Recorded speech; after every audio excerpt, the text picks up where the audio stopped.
ఈ ఉచిత బస్సు పథకం మీద పబ్లిక్ మైనస్ ఏమి లేదు, నెగిటివ్ ఏమి లేదు. మగవాళ్ళ నుంచి ఉన్నది కానీ కొంచెం నెగటివ్.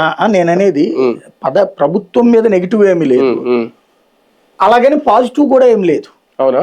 అంటే వాళ్ళు సంతోషపడిపోయి ఎగిరి గంతులేసే పరిస్థితుల్లో లేరు. ఎందుకంటే మన దైనందిన జీవితంలో ఇప్పుడు మనం బస్సుల్లో వెళ్ళేటటువంటి వాళ్ళలో ఈ పేదలకు సంబంధించినటువంటి వాళ్ళ వరకే ఉపయోగం ఇది. నేను ఇది వచ్చిన తర్వాత ఈ ఆటోలలో ఏమైనా ఖాళీగా ఉంటదేమో అని చూస్తున్నా. ఏం లేదు, ఆటోలు మామూలుగానే వెళ్తాయి. ఇంకా ఈ ర్యాపిడోలు వాళ్ళాలు ఇవి కూడా బిజీ అయినాయి, పెరిగినాయి ఉన్నాయి. ఇంకా దాంట్లో ఏంటి, ఎక్కిన వాళ్ళకి టికెట్ లేదు అంతే. అంటే కాకపోతే ఓకే, నేను ట్రోల్స్ గురించి మాట్లాడాను కానీ ఇది ట్రోల్ గురించి మాట్లాడాను. హైదరాబాద్ లో సాఫ్ట్వేర్ కంపెనీలో పనిచేసే అమ్మాయి ఇక్కడ ఫ్రీగా ఉందని వైజాగ్ వచ్చేసి జాబ్ ఇక్కడ చేసుకొని, ఓకే వినడానికి కొంచెం ఆశ్చర్యంగా ఉంది కానీ నిజంగా అలాంటి బెనిఫిట్స్ కూడా ఉంటాయా అన్నట్టు. కామెడీ అమ్మాయి వాస్తవంగా తర్వాత నిన్న బయటకు వచ్చింది.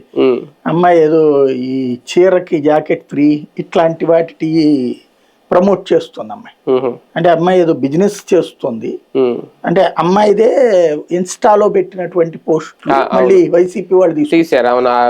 ఒకవేళ అది కాదు అనుకుందాం, అమ్మాయి చెప్పిన దాంట్లో అంటే అమ్మాయిని ముందు పెట్టిన దాంట్లో ఒక అంటే మేబీ ఇన్ఫ్లుయెన్సర్